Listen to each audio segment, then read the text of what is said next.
This is part 3 of my conversation with ChatGPT about how to create global equality for women. I've already got a couple of commenters that have added additional questions or context that I've plugged into ChatGPT, so the conversation has already gone even farther down the rabbit hole, so I may have to continue this video as well. If you're just joining me, go back and watch the first 2 videos so that you're up to speed before you move forward with this one. My main question was, how do we get there? And the response that I got was, we get there by building it together, step by step, from the inside out. This isn't about waiting for permission or top-down reform. It's about seeding a new system while the old one collapses. Here's a roadmap. How we get to a world beyond patriarchy. Step 1, burn the myth of power over. Personal shift. Unlearn the idea that leadership equals dominance. Start living power with, not power over. A cultural shift. Celebrate collaboration, consent, and collective decision-making in homes, schools, and businesses. What can you do?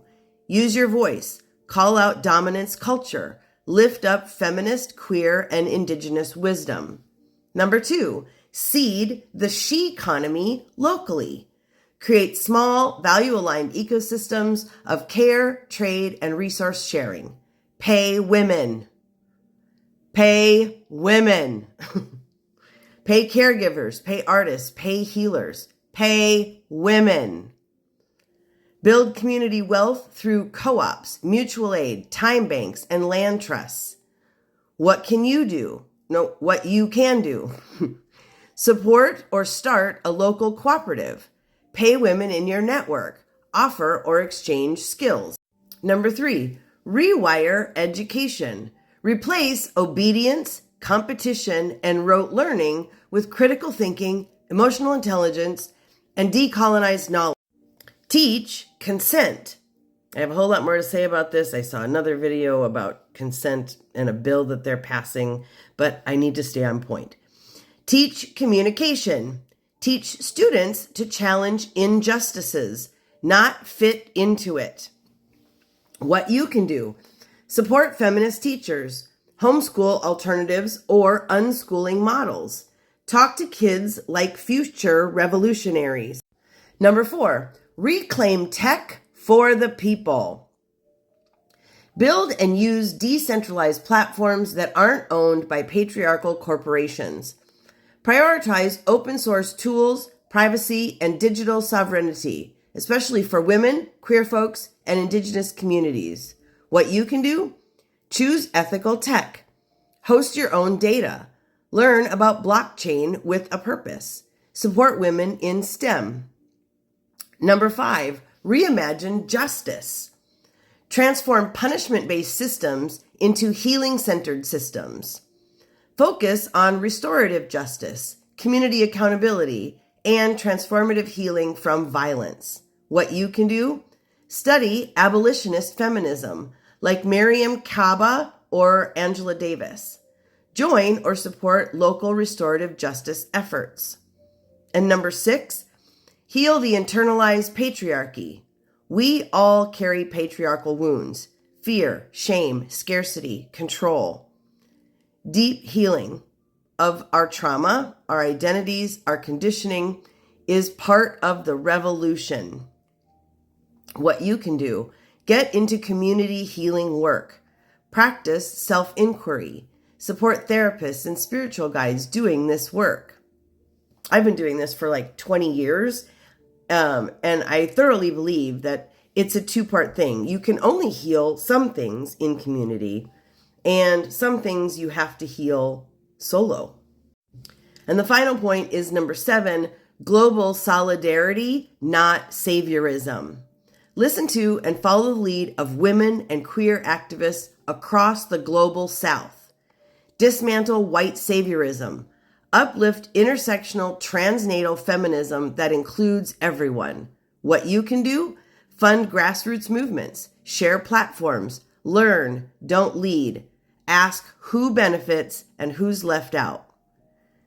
And it finalizes with the revolution. It won't look like a single protest or election. It will look like networks of care, like grandmothers paid to tell stories, like men healing their father's wounds, like girls who know their worth, like work that feeds your soul, like a system that sees all life as sacred. And once again, I got this super fun little graphic that walks us through all 7 steps of how we get to a world beyond patriarchy. And that was where I stopped and asked for your input and your questions.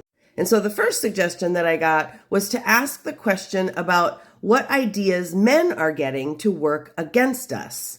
And the answer that I got from that question is that's a big and important question. And the truth is, many men aren't working against us knowingly, but patriarchy conditions them, just like it conditions us, to uphold systems that benefit them, often at our expense. Here are some common ideas or narratives that men, especially those in power, may consciously or unconsciously use to maintain control or push back against gender equity. Number 1, feminism has gone too far. This idea reframes women empowerment as a threat, as if equality means men lose everything. It's rooted in scarcity and fear of losing power, not actual justice. Number 2, not all men. This shifts the conversation from systemic harm to personal ego. It derails real talk about violence, control, and inequality by centering men's feelings instead of women's safety. Number 3, weaponized logic or facts. Dismissing women's lived experiences, intuition, and wisdom as irrational or emotional.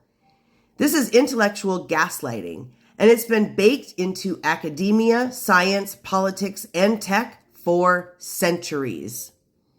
Number 4, men are the real victims now. Instead of addressing why men are suffering, hint, patriarchy harms them too, some use male pain as a weapon against feminism, blaming women instead of the system. Number 5, let's keep things neutral. Calls for neutrality or objectivity often protect the status quo. When someone says, keep politics out of this, they usually mean keep things patriarchal. Number 6, co-opting feminist language. Some men brand themselves as allies or feminists, but use the language to gain power, attention, or access without doing the work. They talk the talk, but don't change their behavior. Number 7, framing progress as cancel culture. When abusers face accountability, some men frame it as unfair punishment or censorship. This protects power by making change look like a threat to freedom. And number 8, exploiting tech and AI to deepen control. Deep fakes, non-consensual images, algorithmic bias. Men are disproportionately at the helm of AI, surveillance, and tech, often encoding their own biases and dominance into the systems shaping our future. None of this means all men are the enemy, but it does mean we need to stay awake to the ways patriarchal ideas are repackaged, reframed, and weaponized. From there, I asked another question based on the comment section, and I got a comment saying, none of that will ever happen. Men won't allow it, and the pick-me girls will side with them to their own detriment. What do you say to that? And ChatGPT responded with, oof, that kind of comment hits hard. And it's meant to. It's a mix of cynicism, defeatism, and sadly, some lived truth. Here's what I would say, both from the fire and from the heart. The first response is the fire response. And that one says, you're right that the system is rigged. You're right that some men will fight to keep control.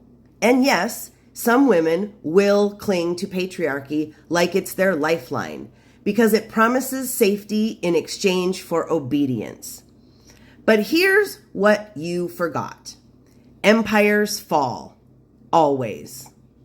Systems of control collapse under their own weight.